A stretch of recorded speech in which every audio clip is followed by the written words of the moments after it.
में विराजमान आत्मस्वरूप परमात्मा को नमन करते हैं। अब हम पहले ध्यान गीता जी का ध्यान करते हैं।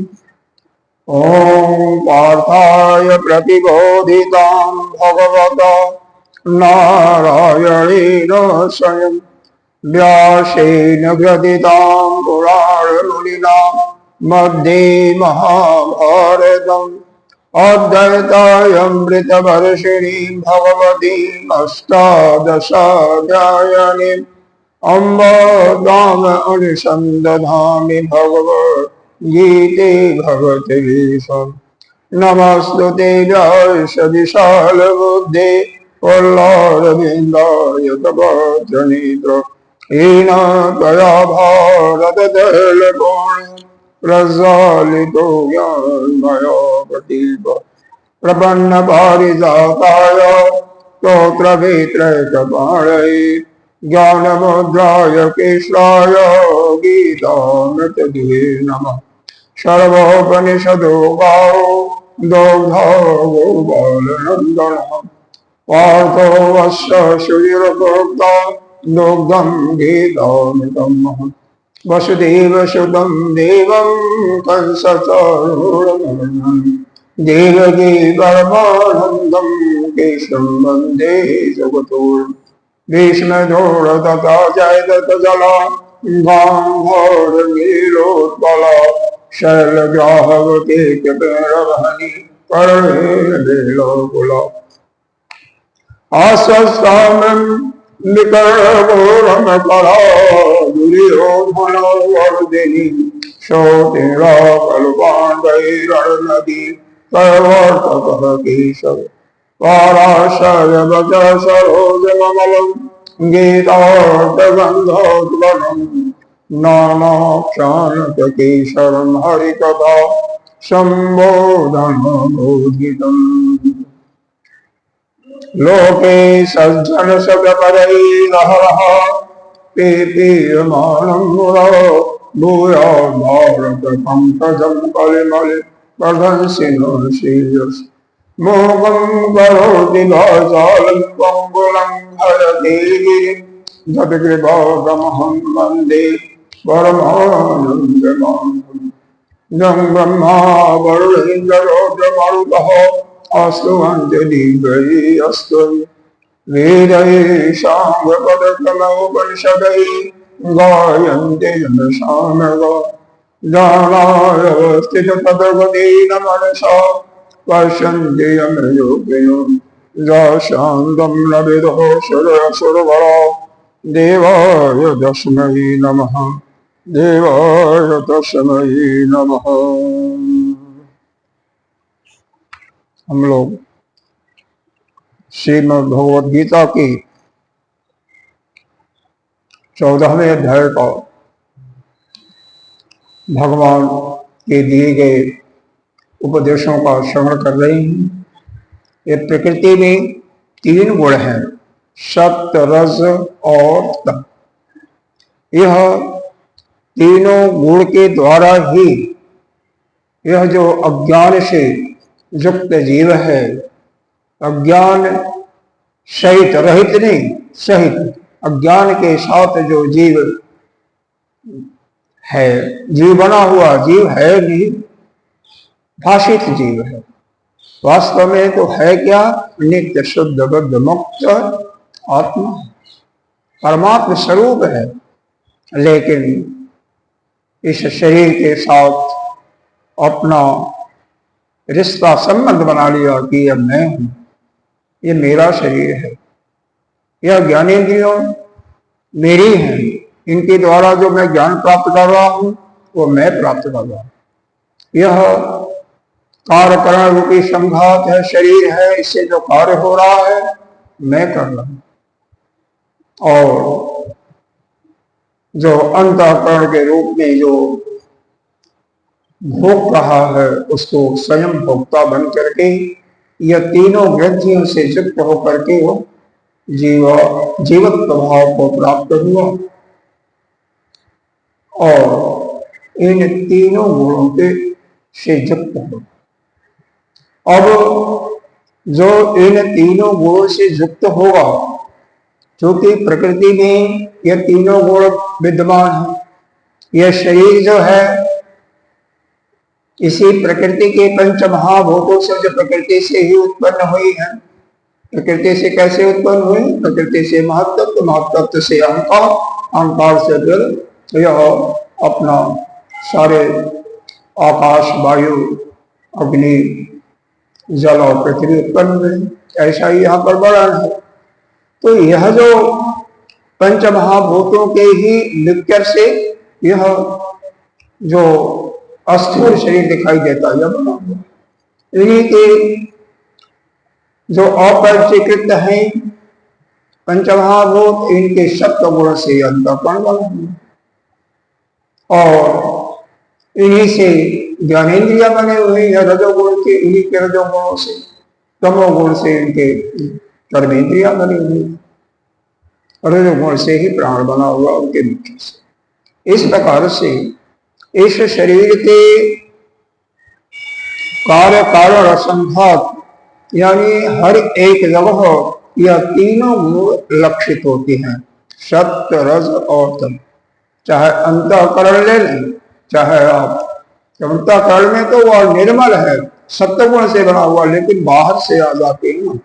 जैसा आपका संग होगा, जैसा भोजन होगा, जैसे दिनचर्या होगी, वैसे अंतःकरण में भी आ जाते हैं।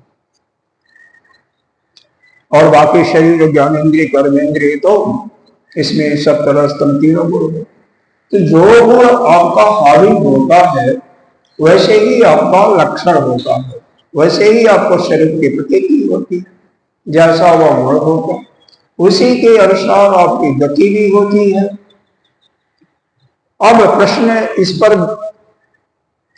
विचार हो चुका था कि सत्वगुण जो है निर्बलपात है, प्रकाशमान है और विकारों से रहित है। सत्य गुण जिसके अंदर बना हुआ वह सुखी होगा और ज्ञान को प्राप्त करता हुआ उसके प्रत्येक इंद्रियों में, इंद्रिय मन बुद्धि में प्रकाश ही होगा, ज्ञान स्वरूप होगा। लेकिन वह बढ़ता कैसे है? वह ज्ञान से बढ़ेगा, सुखी सुख से बढ़ेगा। ठीक है, लेकिन बीच में उसकी मृत्यु हो गई, ज्ञान उसको नहीं प्राप्त हुआ। कैसे पहचानोगे कि सत्य गुण बढ़ा हुआ है?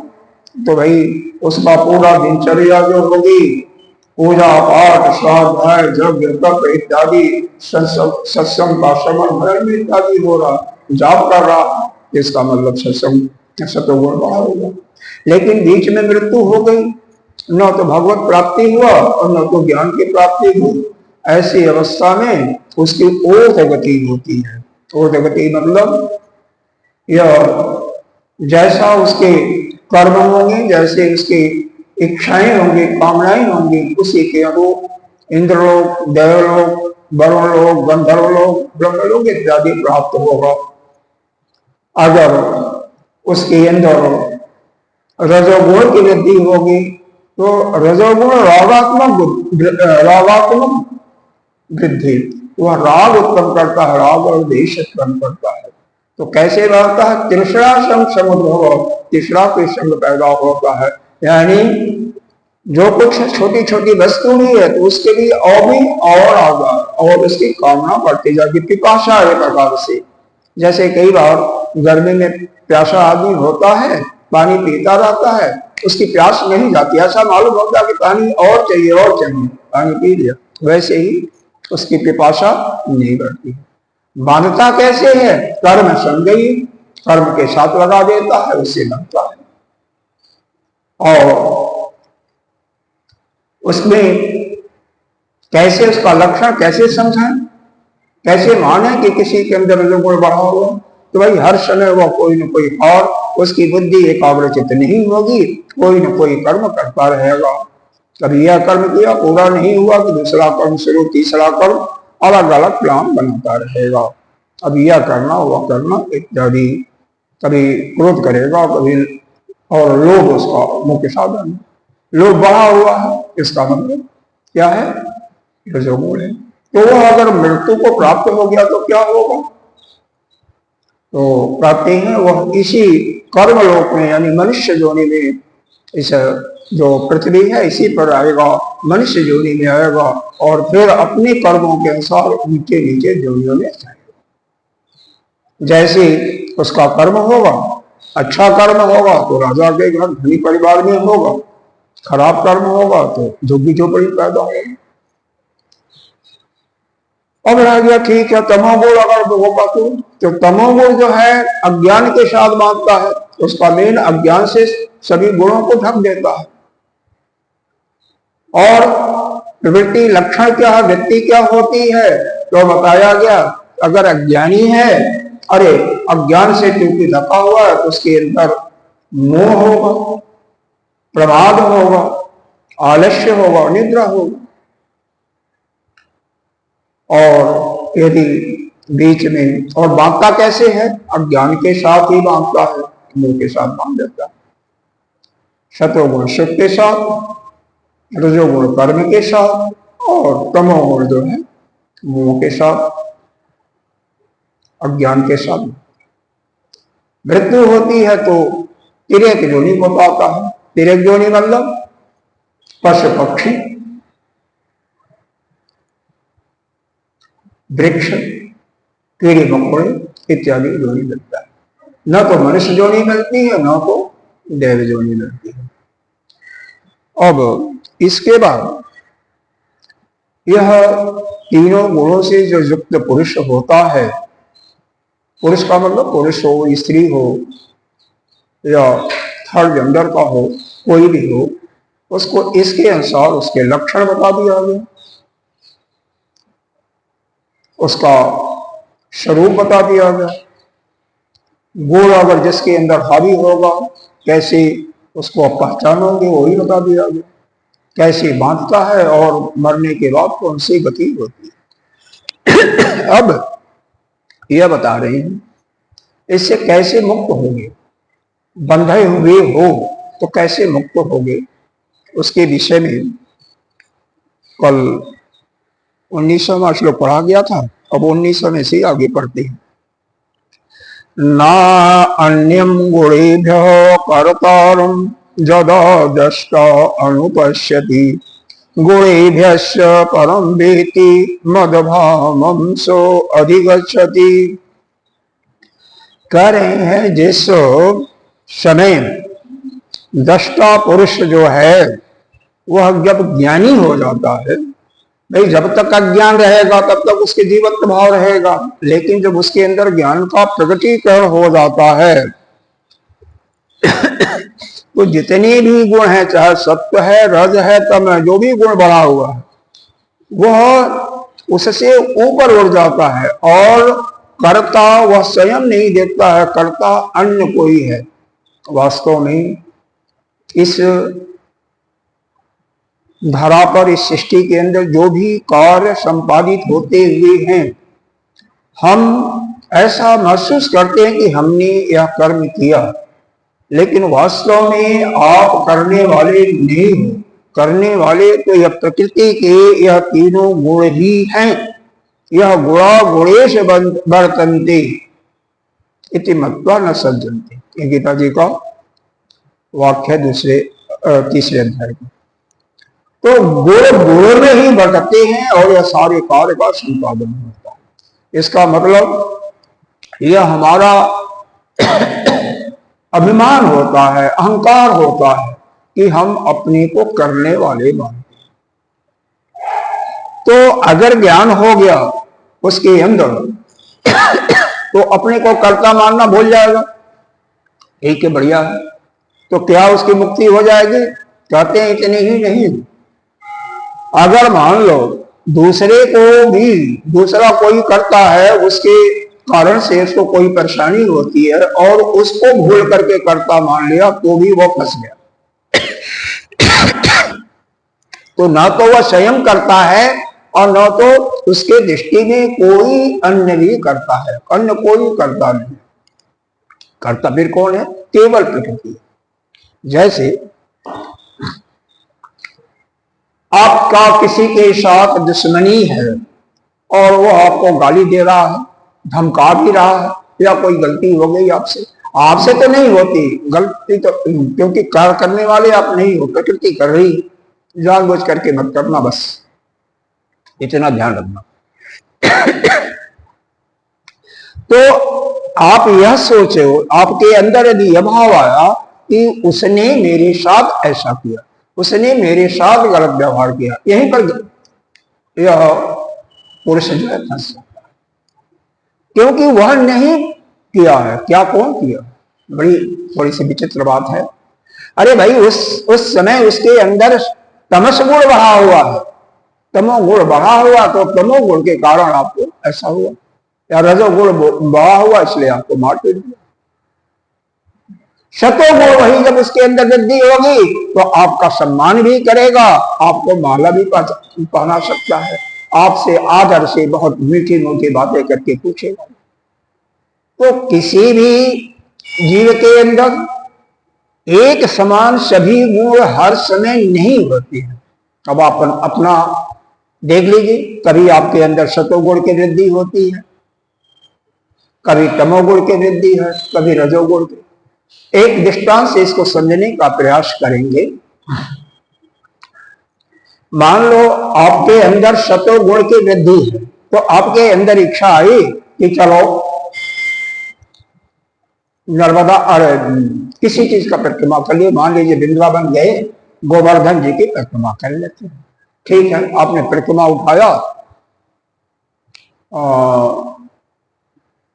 अब उनकी परिक्रमा करना गोवर्धन जी का, गोवर्धन जी के मंदिर में जा करके उनको प्रणाम, पूजा पाठ इत्यादि किया और वहां से परिक्रमा शुरू हो गई। चलते चलते वो थोड़ी सी लंबी परिक्रमा ही है, 20-21 कोस की मानी जाती है दोनों परिक्रमा, एक छोटी एक बड़ी। 2-3 किलोमीटर 4 किलोमीटर मुश्किल से रहा, तब तक आपका शरीर लड़खड़ा जाता है, थक जाते हैं।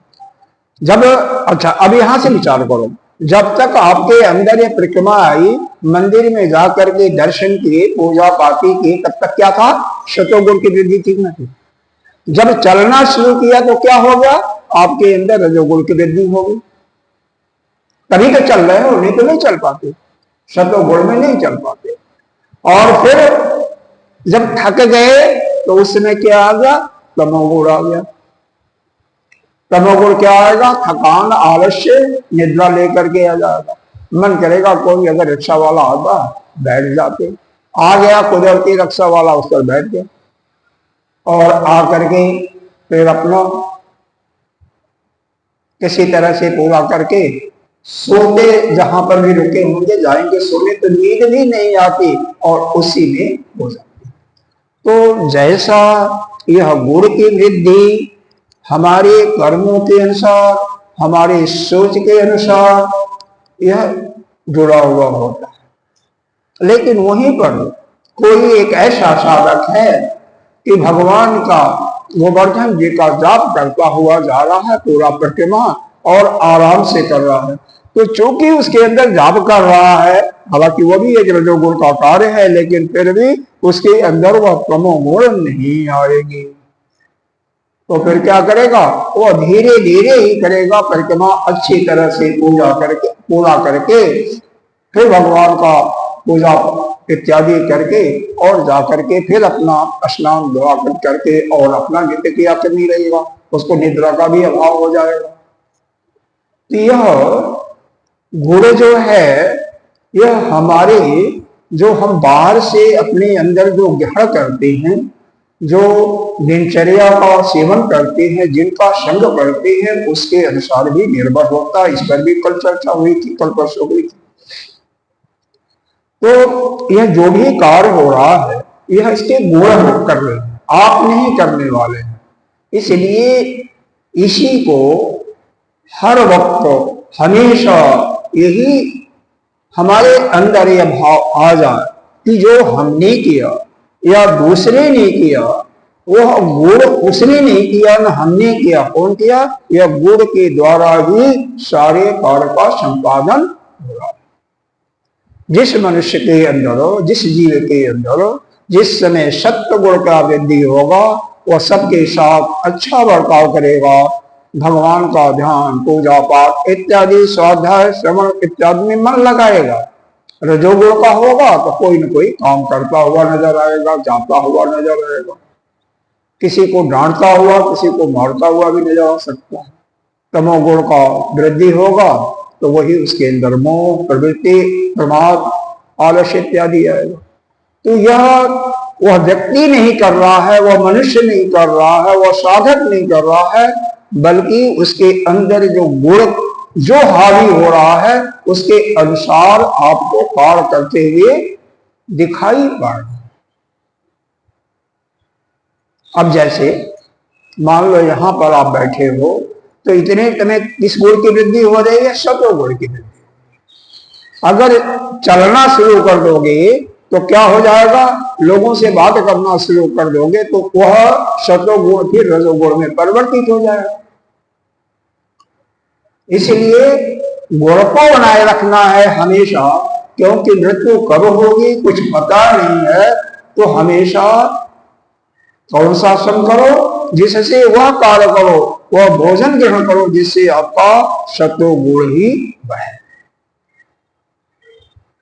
अगर कर्ता भी नहीं मानोगे अपने को, आप नहीं मानते हो, आप गुणों से ऊपर उठ गए कि गुण करने वाला प्रकृति है, दूसरे को भी कर्ता नहीं मानते हो, दूसरे ने कोई काम नहीं किया, वह भी प्रकृति ने ही किया है, ऐसी अवस्था में फिर क्या होगा भाई?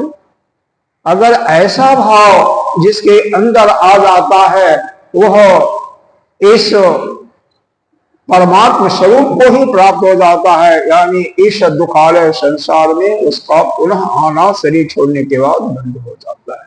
यही जो है वो निशा श्लोक में बताया गया। न अन्यम गुणेभ्य कर्तारम, यह कोई दूसरे को भी कर्ता नहीं मानता है। जदा दृष्टा अनुपश्यंती, वह दृष्टा के रूप में बिल्कुल देखता रहता है। क्योंकि कर्म करने वाले कौन है? गुण, प्रकृति के गुण कर रहे। गुणेभ्यस्य परम व्यक्ति मद भामम सोच गच्छति, इन गुणों के कार्य करते हुए तो जो ठीक ठीक समझता है गुण एव। अब इसको देखो, इसमें भगवान ने क्या बताया है?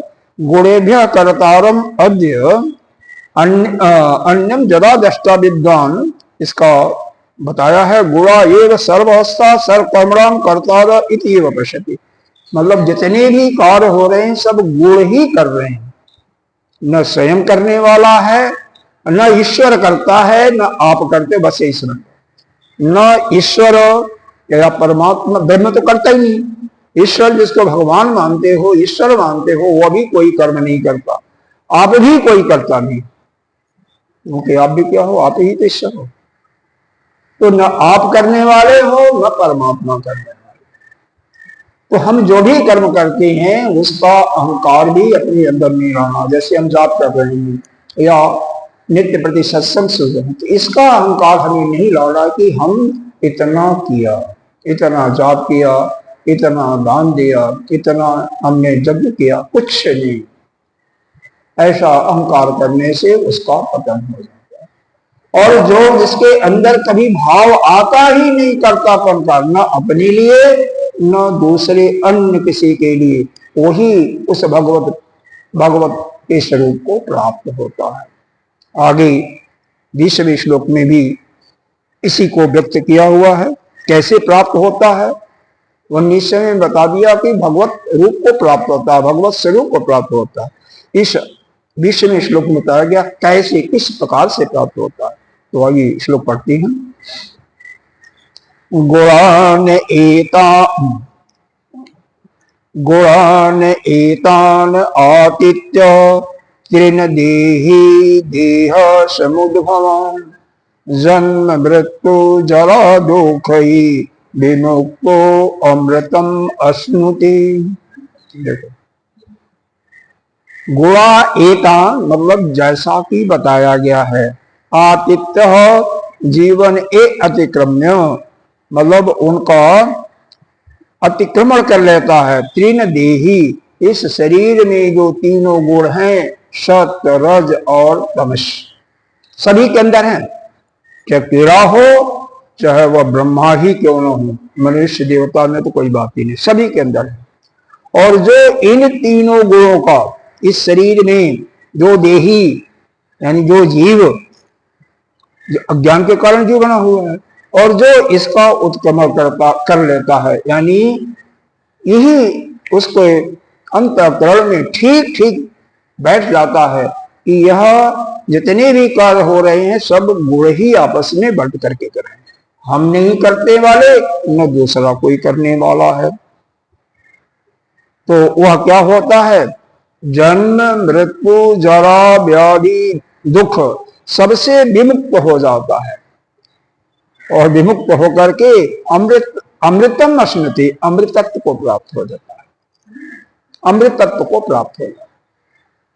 यहाँ भाष्य में भी भगवान ने इसी का किया है कि देहोत्पत्ति के बीजभूत इन मायोपाधि पूर्वोक्त तीनों गुणों का उल्लंघन करके जीवित अवस्था में ही इनका अतिक्रमण करके यह देहधारी विद्वान जीता हुआ ही सभी दुखों से, मतलब केवल कुछ नहीं करना, जीते जी शरीर के रहते हुए ही अभी से, जीते जी की बात छोड़ दो, क्योंकि उपनिषद में आया हुआ है कि अस्मिन लोके अस्मिन काले और अस्मिन देहि, जिसने यह मुक्ति ले लिया, जो अपने को समझ गया ठीक ठीक, वही बढ़िया है, जो नहीं समझा वही क्या है, संकट में ग्रस्त में व्याधि में दुनिया भर के फसादों में फंसता वही है। तो हमें न तो हमें यह सोचना है कि दूसरी हमारी जोनी होगी, न कल कर लेंगे, न दूसरे देश में करेंगे, नहीं, इसी समय इसी जोनी से इसी स्थान पर आप मुक्त हो जाइए। कैसे मुक्त होंगे, बस जो कुछ प्रकृति हो रहा है कार्य सब प्रकृति के गुण ही आपस में कर रहे हैं, न मैं करने वाला हूं न दूसरा कोई अन्य करने वाला है। और इसी को साक्षी भाव से देखना शुरू कर दे, यह नहीं कि आज देखा कल नहीं, हमेशा अनवरत 24 घंटे लगातार देखते रहो बस, तब जा करके अरे देखो ना, कष्ट होना अलग बात है, दुख होना अलग बात है। जितने भी ज्ञानी पुरुषों को आप जाइए उनके शरण में, तो उनको किसी प्रकार का दुख का अनुभव प्रतीति नहीं होती। शरीर में कष्ट हो सकता है, रोग हो सकता है, क्यों, वह पूर्व जनित कर्मों के कारण जो प्रारब्ध भोगने को मिला है उसके कारण से उनको होगा, लेकिन उनको अंतःकरण में किसी दुख की प्रतीति नहीं होगी। अगर आपके अंतःकरण में शरीर को कष्ट हो, क्योंकि शरीर तो आप है ही नहीं हो ना, तो किसी भी प्रकार के दुख का प्रतीति न मालूम हो, अनुभव ही न मालूम हो, और दृष्टा बंद करके देख रहे हो, तो समझ जाइए कि मैं मुक्त हो चुका हूं। लेकिन सावधानी करनी है इसमें, व्यवहार में आपको यथा योग्य व्यवहार करना ही पड़ेगा। यह हमेशा आपको सचेत किया जाता है कि व्यवहार में ऐसा नहीं चलेगा। केवल हमें सब कुछ कीजिए, जब आप ज्ञान में रहेंगे तभी संभव होगा। तो ज्ञान में हमेशा व्यवहार में जब भोजन करेंगे तब तो आप क्या किस में आ जाएंगे, द्वैत भाव में आ जाएंगे, संसार में आ जाएंगे। तो इसलिए जब व्यवहार में आइए, रास्ता चल रहे हैं उसमें भी आप संसार में आ गए, अद्वैत भाव में नहीं हो तो यथायोग्य व्यवहार कीजिए। हाँ, अद्वैत भाव में रहिए तो फिर कोई जरूरत नहीं, सब कुछ हमें ब्रह्म है, ठीक है। लेकिन कोई भी इस जगत का व्यवहार अद्वैत में नहीं हो सकता। जब भी कोई व्यवहार होता है तो अद्वैत नहीं होगा। चाहे पूजा कर रहे हो, ध्यान कर रहे हो, उपासना कर रहे हो, या सिर्फ द्वैत भाव को ही लेकर के हो सकता, अद्वैत में नहीं हो सकता है। अद्वैत में किसकी ध्यान करोगे, अपना करोगे, अपना करोगे, होता ही नहीं। किसका जाप करोगे, किसका भजन करोगे, क्योंकि एक ही तो आप ही तो सब कुछ हो। तो हमेशा भजन में, पूजा में, जाप में, श्रवण एवं श्रवण सत्संग का श्रवण में हमें द्वैत भाव में ही रहना पड़ता है। बिना इसके यह काम नहीं हो सकता, अद्वैत में नहीं हो सकता। हाँ, बाकी जैसे इसे अलग होते हो, इसीलिए देखो, एक दिन हमने बताया था, योग वशिष्ठ में नामक पुस्तक है, वशिष्ठ जी ने भगवान राम और सारे समस्त अयोध्या नगरी के प्राणियों को उपदेश देते हुए बताया था ज्ञान की 7 विभूति। तो जो व्यक्ति, जो साधक छठी में, जिसका नाम है पदार्थ भावनी या पदार्थ भावना, उस ज्ञान की विभूति में, उस ज्ञान की अवस्था में आ जाता है, वह यह कथा का प्रवचन नहीं कर सकता है, धर्म का प्रचार प्रसार नहीं कर सकता है, वह तो बस हमेशा अद्वैत में ही रहता। एवं 5वीं अवस्था में भी सत्ता, जिसका नाम है असंशक्ति, चौथे का सत्तापत्ति है, 5वीं का असंशक्ति, उसमें भी जितना जो कोई पूछेगा उतना ही जवाब देगा, बाकी अपना पड़ा रहेगा, भोजन करेगा। छठी में तो भोजन भी कोई खिलाएगा तो करेगा, नहीं तो नहीं करेगा, वो भी मुंह में डालना पड़ेगा, ऐसी स्थिति हो जाती है। 7वीं में तो कोई खिलाए न खिलाए कुछ भी नहीं करता, न खाता न पीता, सब कुछ छोड़ करके बस अपने स्वरूप में पड़ा, और ज्यादा दिन जिंदा भी नहीं रहता, 20-25 दिन। ऐसा बड़े बड़े संतों का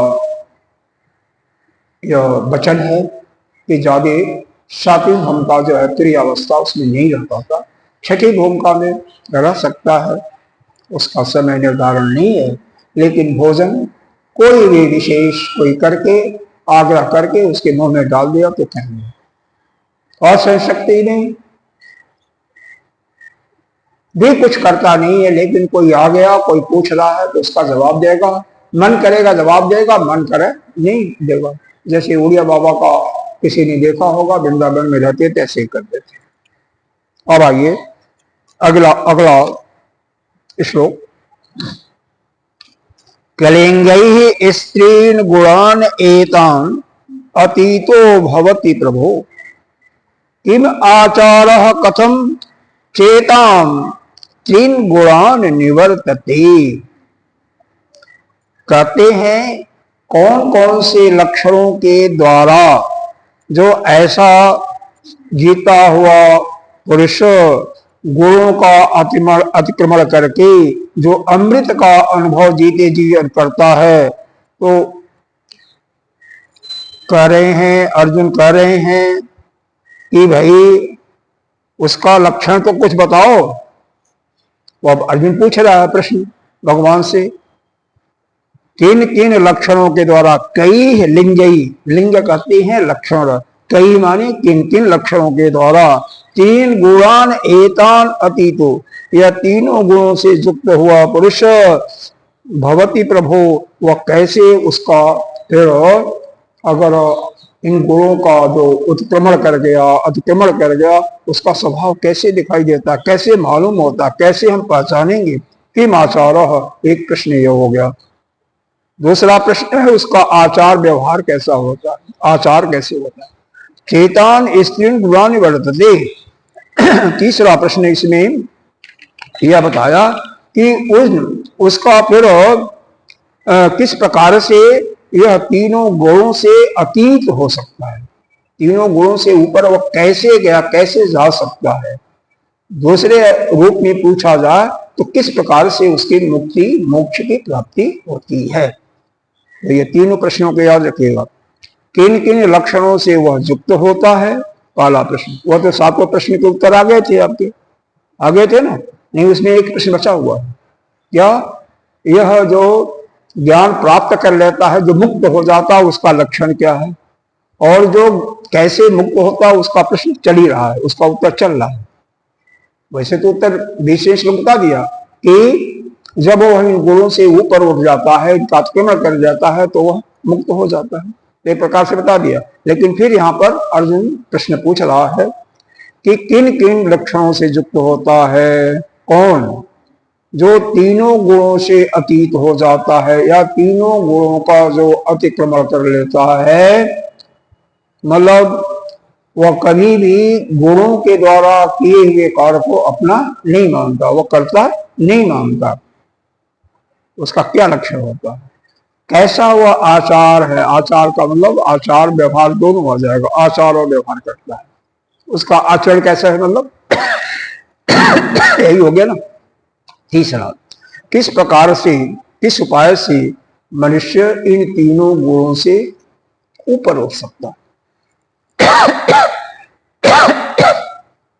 तो यह प्रश्न ऐसे इस 21वें श्लोक का अर्थ है कि लिंगै किन किन लक्षणों से तीन गुणान एतान अतीतो, अतीतों का मतलब अतिक्रमण करना, इन तीनों गुणों का अतिक्रमण कर जाता है।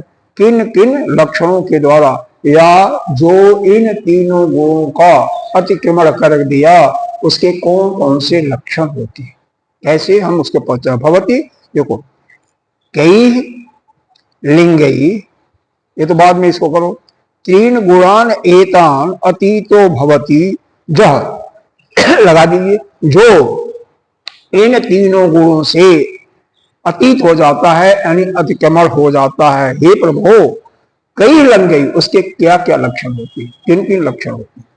किम आचार हो, और तीनों गुणों से जो ऊपर उठ गया उसका क्या आचार होता है, आचरण क्या होता है।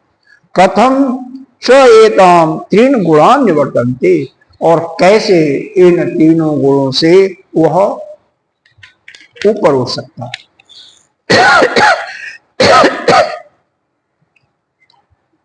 इसका भाष्य में तो सब वैसे ही है, शब्द का अर्थ बता दिया गया। अब इसके बाद संगति लगाते हैं, उसको देखिए। संगति क्या है, गुणा अतीतस्य लक्षणम गुणा आतित्योपायम च अर्जुनेन पृष्ठः अस्मिन् श्लोके प्रश्नः दयार्थम प्रतिवचन। इस श्लोक में अर्जुन ने गुणातीत का लक्षण पूछा। भाई तीनों गुणों का जो अतिक्रमण कर गया, क्या हो गया उसका एक दूसरा नाम दिया जाता है गुणातीत। जैसे अवस्थाओं में आपने तीन अवस्था का नाम सुना है, कौन कौन, जागृति, स्वप्न और सुषुप्ति। और उससे ऊपर जब उठ जाता है तो उसको क्या कहते हैं, तुरीय अवस्था, चौथी अवस्था, जो कि 7वां श्लोक में पढ़ाया गया आपको इसी मांडव्योपनिषद में। अच्छा, तो यहां पर वही तीनों गुण है, सत्वरजतम, जब उनसे ऊपर उड़ जाता है, उसका अतिक्रमण कर देता है, तो उसको कहते हैं गुणातीत। न उसके अंदर सतो गुण होता है, न रजो होता है, न तमो होता है। तीनों का आक्रमण भी कर, अतिक्रमण भी किया और सब उससे अलग हो जाता है। तो अर्जुन का प्रश्न है कि उसका गुणातीत जो हो जाता है उसका लक्षण क्या होता है, और गुणातीत होने का उपाय क्या है। भाई किन कैसे हम इन तीनों गुणों से ऊपर उठ सकते हैं। और एक प्रश्न पूछा था, उसका आचरण क्या है। तो इन दोनों प्रश्न का उत्तर अब अगले श्लोक में दिया जा रहा है। गुणातीत पुरुष किन किन लक्षणों से युक्त होता है, तो उसके लिए यह 22वां श्लोक है। आइए इसको पढ़ते हैं।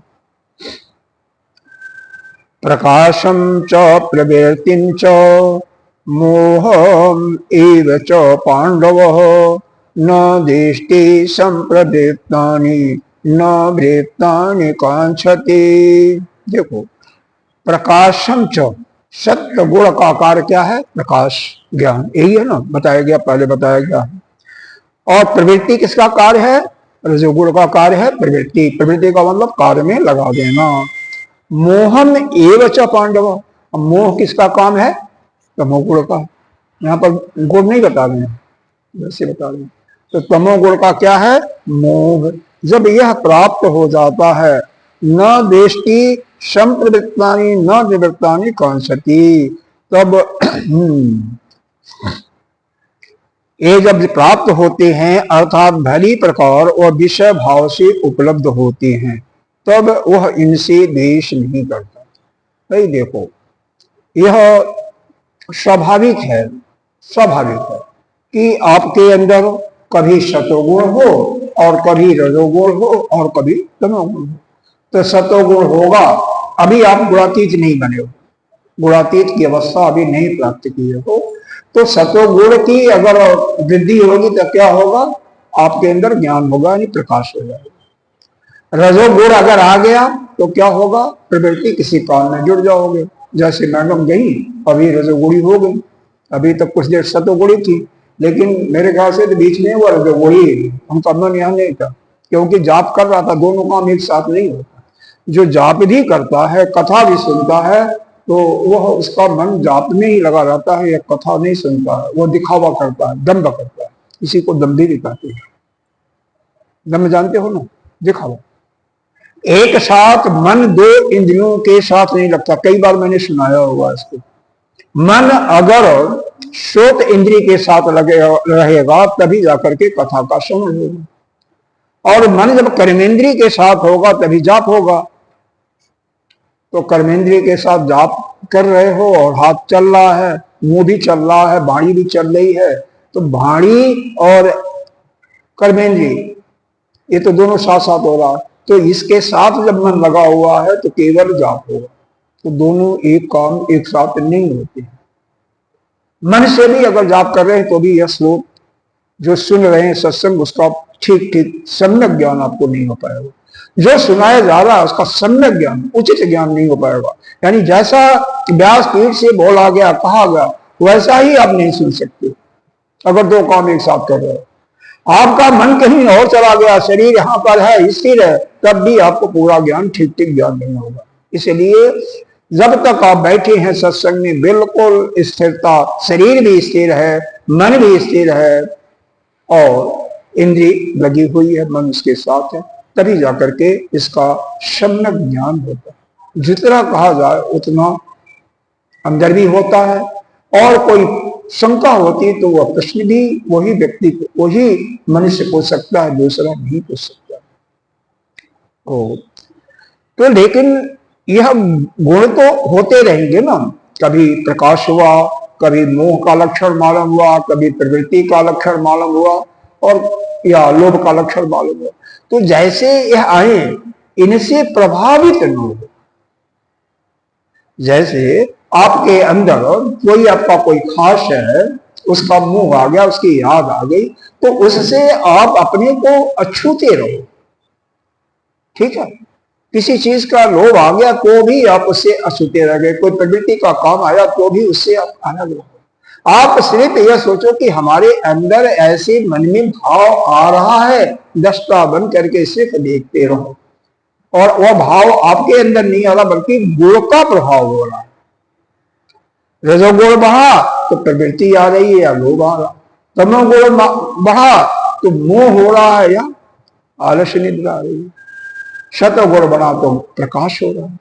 अब इसका दृष्टा बन करके केवल जो अनुभव करता रहेगा कि हमारे अंदर यह गुण बढ़ा हुआ हमें, लेकिन इससे कोई प्रयोजन नहीं, आप उसके वशीभूत नहीं होना है।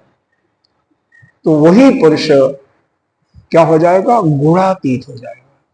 जो इन प्रकृति के गुणों के लक्षणों से या इनको कार्यों से अछूता होता है, उससे विचलित नहीं होता है, वही गुणातीत हो जाता है। यही बताया गया। सभी प्रकार विषय भाव से उपलब्ध होते, तब इनसे वह देश भी नहीं करता, न इनसे राग करता, इनसे अलग हो जाता है।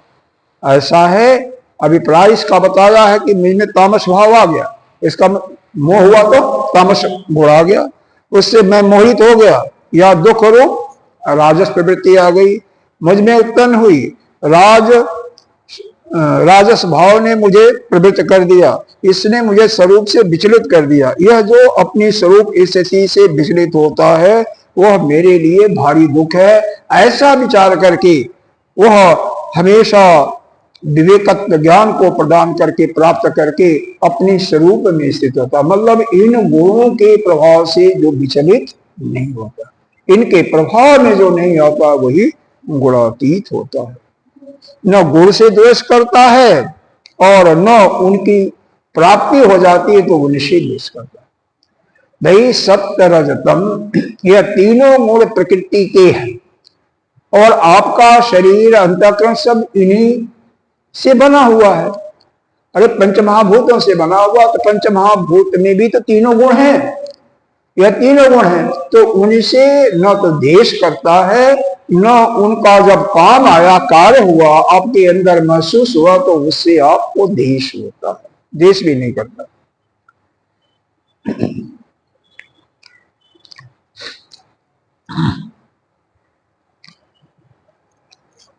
मतलब आपको यह भी नहीं इच्छा करना है कि हमें यह गुण आवे या ना आवे। आपको यह भी नहीं सोचना है कि यह तामस गुण आ गया, क्यों आ गया, आ गया आ गया, आपका क्या, प्रकृति का है। आप उसको अपने ऊपर मत लीजिए, बस आप उससे अछूता होइए, अछूता रहिए। न देष्टि संप्रवृत्तानि, न तो उससे देश करता है और न तो उसमें प्रवृत्त होता है, न निवृत्त होने की इच्छा करता है, वही गुणातीत है। अब देखिए, इसका भाष्यकार ने बहुत गंभीर अर्थ है, इसका थोड़ा सा ध्यान देने की कोशिश करेंगे। जहां जहां थोड़ा सा कठिन शब्द है उनका मैं बता रहा हूं। एक शब्द आया है दूसरी पंक्ति में, संप्रवृत्तानि, इसका अर्थ बताया सम्यक विषय भावेन उद्भूतानि, यानी भली प्रकार से जो उपलब्ध होते हैं, संप्रवृत्तानि जो उपलब्ध होते हैं, जो आविर्भूत होते हैं। ममताशः, आगे इसका अर्थ बताया है सम्यक विषय भावेन उद्भूतानि का भाष्यकार जी ने अर्थ बताया है, मम तामसः प्रत्ययो जातः तेन अहम मूढ़, कि मम यानी मेरे में तामस प्रत्यय आ गया, तम गुण की वृद्धि हो गई, तेन अहम मूढ़, इसलिए मैं मूर्ख हो गया, तेन अहम मूढ़, अच्छा मोहित हो गया। तथा राजस गुण आया, तो इसका मतलब हम हमारे अंदर प्रवृत्ति का काम आ गया, किसी काम को करने लगा। मम उत्पन्ना, और मेरे अंदर प्रवृत्ति का हुआ, जिससे हमारे अंदर दुख की उत्पत्ति हो रही है। इसका केवल वह साक्षी भाव है, साक्षी भाव से देख रहा है। जैसे मन की हलचल है ना, मन में है, कभी दुख आता है, कभी सुख का अनुभव होता है, कभी किसी से मोह होता, बस तीन चीजों को पकड़ो। तो अगर आपके अंदर सुख की प्रवृत्ति हो रही है, सुख महसूस हो रहा, तो समझिए कि हमारे अंदर सत्वगुण की वृद्धि होगी। बस इतना ही दृष्टा बन करके देखते रहेंगे, उससे अछूता रहिए, उससे विचलित नहीं होना तुमको। अगर मान लो दुख महसूस हो रहा है, चाहे कोई फोन आ गया या किसी भी कारण से आपको दुख प्रतीति हो रही है, कई बार तो मन में ही एक कहते हैं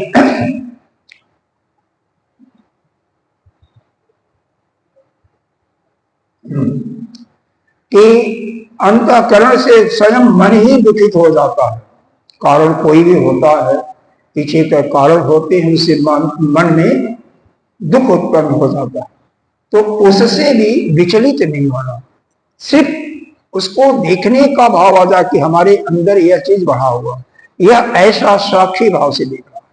किसी से मोह आ गया, इसका मतलब तमोह गुण आ गया, तो मोह आ गया तो तमस गुण बढ़ गया, तो उसको भी वह देखता है, साक्षी है कि हमारे अंदर इस समय तमस गुण। लेकिन न तो वह तमस गुण से देश कर रहा है, न रजस गुण से यानी दुख हो रहा उससे देश कर रहा है, न तो सतो गुण से देश कर रहा है, न इनके निवृत्ति का, इनसे उत्तीर्ण होने का, इनसे विमुक्त होने का सोच रहा है।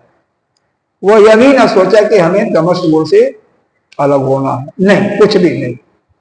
भाई आप प्रभावित हो रहे हो और उसको साक्षी भाव से देख रहे हो, अनुभव कर रहे हो, और लेकिन आप उसको महसूस न करो कि यह मेरे अंदर क्यों आया, क्यों नहीं आया, यह आया तो यह बुरा हुआ, तो बुरा भला भी कहने की आवश्यकता नहीं है।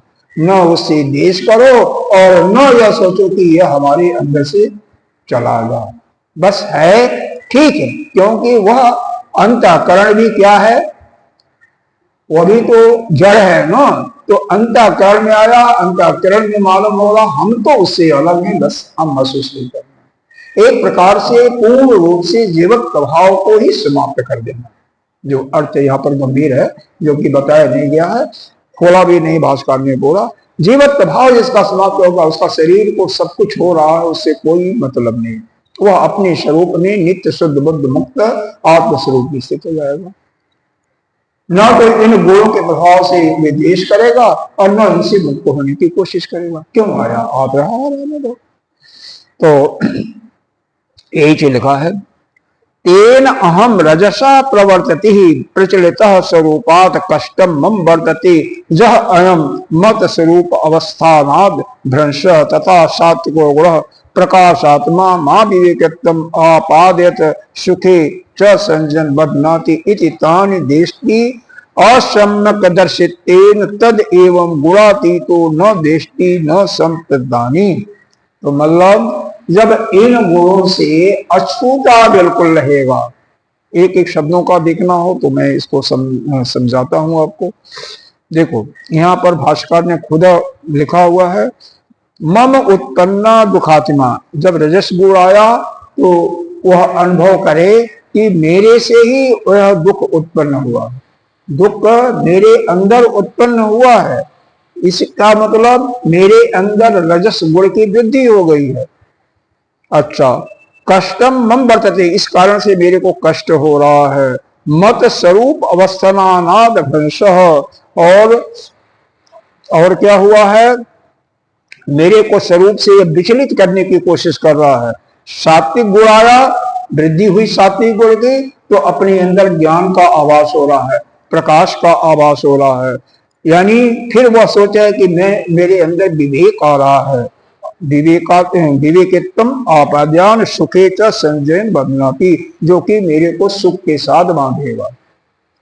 इति तानि देष्टि असम्यक दर्शितेन तद एव गुणातीतो न देष्टि न संप्रदितानि। वह पुरुष गुणातीत जो पुरुष होता है, उन गुणों से होने के कारण, उन गुणों से अयथार्थदर्शी होने के कारण उन दोनों से किया करते हैं, परंतु गुणातीत पुरुष उनके प्रति द्वेष करता है और न सो उनसे मुक्त होने का प्रयास करता है। वह यही समझता है प्रकृति के गुण हैं, आए हैं तो ठीक है, यह शरीर को आए हैं, मेरे को यह बांध नहीं सकते, मैं तो शरीर से अलग हूं, यानी वह तीनों गुणों से ऊपर उठ गया। ये प्रकार से तीनों गुणों से ऊपर उठी को कहते हैं जो इन तीनों गुणों के प्रभाव से विचलित नहीं होते। अगर अज्ञानी होगा तो इन गुणों से विचलित हो जाएगा, कष्ट हुआ तो दुखी महसूस करेगा, रोएगा, दुखी होगा कि हमें यह हो गया वो हो गया, सुख हो गया तो हर्षित होगा, और किसी से मोह हो गया, आलस हो गया तो इसी में पड़ा रहेगा।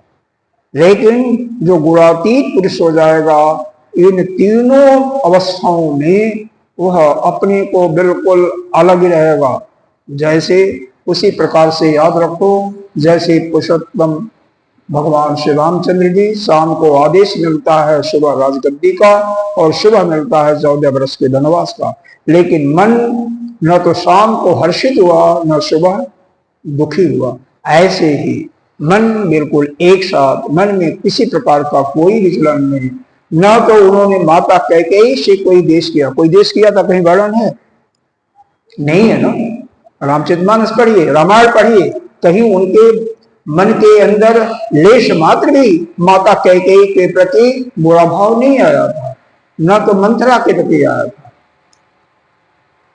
और न तो कोई अच्छा भाव अपने पिता के प्रति भी आया था कि जो कि राजगद्दी दे रहे हैं। तो सबसे बिल्कुल कोई, क्यों? यह प्रकृति का कार्य है, प्रकृति कर रही है, हमें क्या, हम तो अलग हैं सबसे।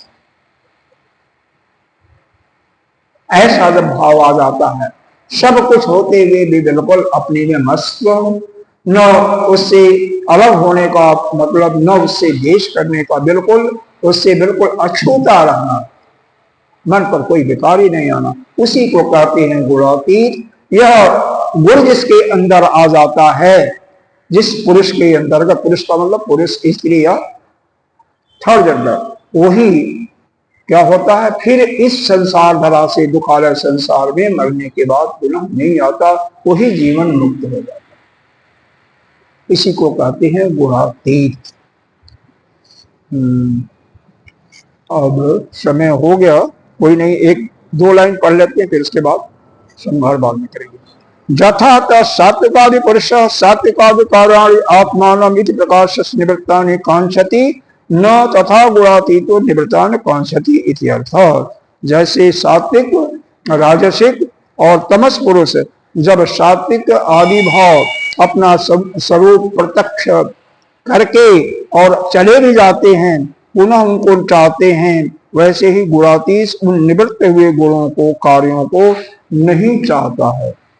वह यह नहीं चाहता है कि यह गुण चलेगा या रहे, उससे कोई सरोकार नहीं और बिल्कुल अपने आप में रहता है। तो आगे का हम इस पर विचार करेंगे। ओम पूर्णमिदः, अब कल मेरे ख्याल से इसको समाप्त कर देंगे, कोशिश करेंगे, 3-4 श्लोक हैं। ओम पूर्णमिदः पूर्णमिदः पूर्णस्य मुच्यते पूर्णस्य पूर्णमादाय पूर्णमेवावशिष्यते। ओम शांति शांति शांति। शंकरं शंकराचार्यं केशवं